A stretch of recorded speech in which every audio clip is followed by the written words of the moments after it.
All right, good morning. This is Huntington's disease Todd here, and I'm coming to you today with a topic that's not always easy or even fun to talk about, but it is. I'm gonna title this "Living, Dying, and Death." I think about it a lot, and I hear people a lot asking about how to deal with the things at the end and how you should feel, or how to deal with that final ending of this. So I've been through a lot of the process now. I've had Huntington's for 10 years. So in the beginning, it's about living. And I'm going to do the 3 points. So please just stick with it. The 3 points being living, dying, and death. So living with it, that can be a challenge in the beginning itself. Just getting over the diagnosis, knowing you have it, knowing what you got to go through. Your spouse, yourself, everybody just getting used to the process of knowing, you have some kind of a limited timeline. But gosh, it could be 30 years, really. I mean, my mother lived a long time. She lived to be 82. So the living with it in the beginning seems like it's the most hard thing, because you want to think that it's going to end. You go more back, you go a little bit morbid on it and say, oh man, I don't have much time and I'm not going to make it, or whatever. At least that happened to me. It could very well happen to others. I know that some people say that they hardly even react or don't know that they have Huntington's disease when they first get tested. I didn't believe I had Huntington's disease when I got it, but that being said, I adapted to the thought pretty quickly when they gave me my number. Now, again, back then at 41 wasn't known to be good, bad, or indifferent. They just knew that there was a correlation between your CAG and, severity. So I would say I'm on the milder side of the cases. So living with it in the beginning is, a challenge of just trying to get through the daily life. And then in the middle or the end, after 10 years, you think more about the dying of it. I've seen my mother passed away. My grandfather passed away when I was a child, but my mother recently passed away in 19. And then my brother just passed away last year. And, then you got to, start thinking in your own mind as the person that has Huntington's, also as the loved ones and spouses, how are we going to, plan, prepare, get ready for, or live with, the death part of it. So my brain has been a little bit more focused on, I'm not going to say focused on dying, but it's been more focused on just getting through the days that would come. So I started just thinking about, what do I do to get through one more day? And then another thing that complicates this even more is, Huntington's patients don't sleep a lot. And right here, I want to kind of, indicate my thoughts on this.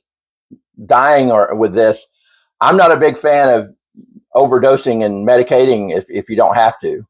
There are extreme cases of movement with chorea, and I understand you have to do everything that you have to there. But I'm a firm believer in, trying to go natural on the others. I do take a couple of pills at night to go to sleep. I don't condemn any of that, but you can be careful. You have to be careful on the middle stage of this, that you don't, get into a medication habit, and that might even possibly make a loved one pass sooner.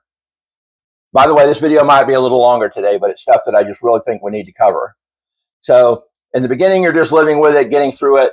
In the middle, you're learning to adapt and how you're going to survive. To me, sometimes it was making it day to day.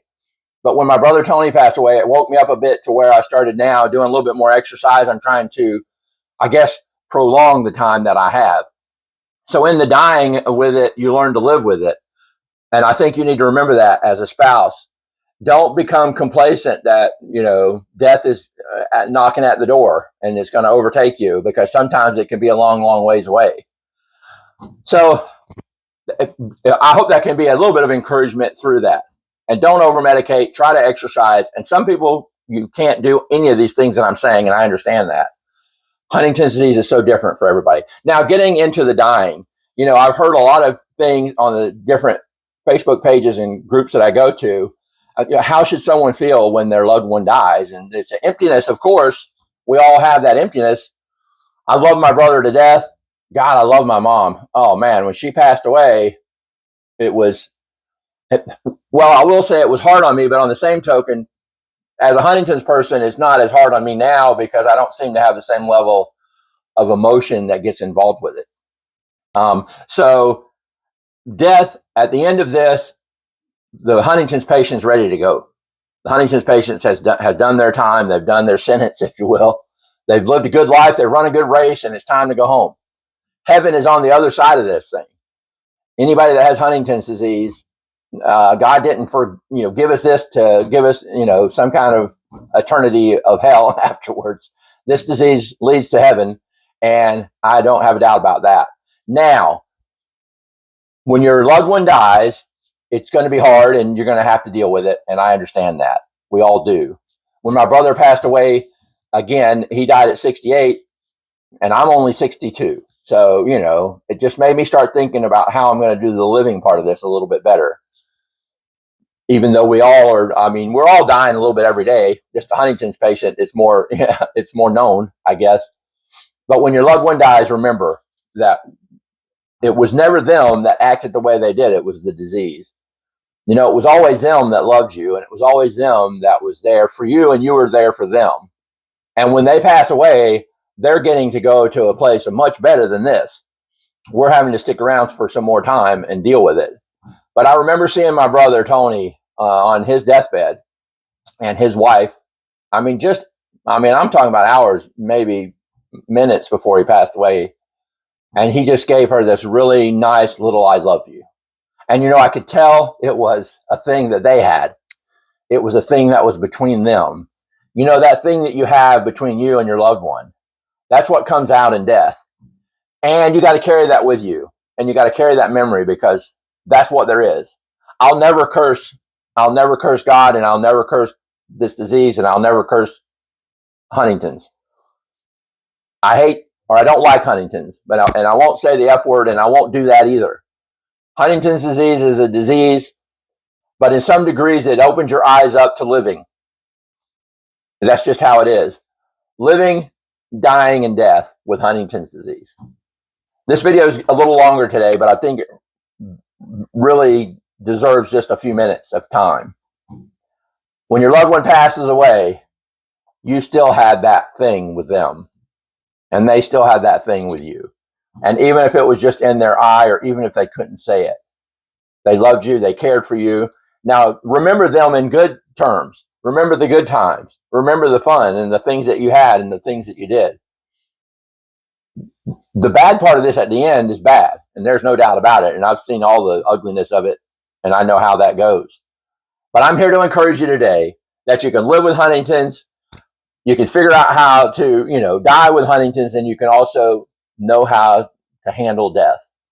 Your loved ones cared for you, and you cared for them, and that's the best we can all do in this world.